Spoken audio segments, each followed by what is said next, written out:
পরীক্ষায় ভালো ফলাফলের জন্য 100% পরীক্ষিত কিছু আমল দিব ইনশাআল্লাহ তাআলা। পরীক্ষায় ভালো ফলাফল আসবেই আসবে।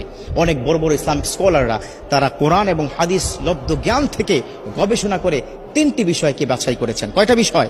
3টি জিনিস যদি কোনো শিক্ষার্থী পালন করে, পরীক্ষার আগের রাতেও যদি করে, পরীক্ষার হলে গিয়েও যদি করে, ইনশাআল্লাহ তাআলা তার ভালো ফলাফল আসবে। দেখো, প্রত্যেকটা স্টুডেন্টের স্বপ্ন সে খুব ভালো রেজাল্ট করবে, ঠিক কিনা? আছে না? এই যে যুবক বন্ধুরা, স্বপ্ন আছে না? আছে। বর্তমান কিন্তু আমাদের পরীক্ষা চলছে, আলহামদুলিল্লাহ। আমাদের কারো সন্তান, কারো ভাই বোন, আমাদের পরীক্ষা চলতেছে। বাচ্চাদেরকে আজকে গিয়েই এই ট্রিটমেন্টটা দিবেন। চাচা, আজকে গিয়েই আপনার সন্তানকে বলবেন যে তোমাকে এই 3টি বিষয় দিলাম, অথবা আমার ভিডিওটা তাকে দেখাবেন, পারলে একটু শেয়ার করে দিবেন। কারণ এই ভিডিও শেয়ারের মাধ্যমে যদি কোনো শিক্ষার্থী বন্ধু তারা যদি এই আমলটা করতে পারে, তাদের পরীক্ষা যখন ভালো ফলাফল হবে, ওই একটা ছোট্ট শেয়ারের কারণে আপনার আমল নামায় কিন্তু আল্লাহ পাক সওয়াব লিখতেই থাকবে। সুবহানাল্লাহ। কয়টা বিষয় বললাম? 3টা বিষয়। যুবকরা, কয়টা? 3টা বিষয়। 1 নম্বর হচ্ছে, যেদিন পরীক্ষা তার আগের দিন রাতে মেধাটাকে কি ঠান্ডা মাথায় রেখে পড়াশোনা করতে হবে। খুব একটা উচ্ছৃঙ্খল, এটা পড়া হয় নাই, ওটা পড়া হয় নাই, আফসোস করা যাবে না। কি করা যাবে না? আফসোস করা যাবে না। ঠান্ডা মাথায় বই নিয়ে পড়তে হবে সাজেশন অনুযায়ী, ঠিক আছে? তবে তাড়াহুড়া করা যাবে না, গভীর রাত পর্যন্ত জাগা যাবে না। 2 নম্বর হচ্ছে, আল্লাহর প্রতি সর্বোচ্চ তাওয়াক্কুল করতে হবে।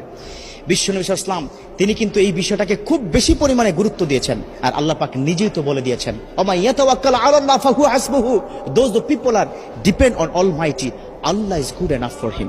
অতএব আল্লাহর প্রতি তাওয়াক্কুল রাখতে হবে। আল্লাহ, পরীক্ষার হলে কালকে যাব, আল্লাহ তুমি পরীক্ষায় প্রশ্নগুলো কমন করে দিও, প্রশ্নগুলো কমন করে দিও, প্রশ্নগুলো কমন করে দিও। এটা 2 নম্বর, আল্লাহর প্রতি তাওয়াক্কুল রাখতে হবে। আল্লাহর কাছে চাইলে আল্লাহ ফেরত দেন না। উদউনি আস্তাজিব লাকুম, আল্লাহ পাক নিজে বলে দিয়েছেন, ও আমার বান্দারা, ও আমার গোলাম, ও শিক্ষার্থীরা, আমাকে বলো, তোমার সমস্যার সমাধান করে দিব, তোমার ডাকে আমি সাড়া দিব। সুবহানাল্লাহ। চাইবেন কার কাছে? আল্লাহর কাছে। আজকে গিয়ে সন্তানকে বুঝাবেন, বাবা পড়াশোনা যাই করো না কেন, তাওয়াক্কুল করবে কার উপর? আল্লাহর উপর। 3 নম্বর, এই 3 নম্বরটা একটু লম্বা, বাট এই আমলটা কিন্তু করতে হবে।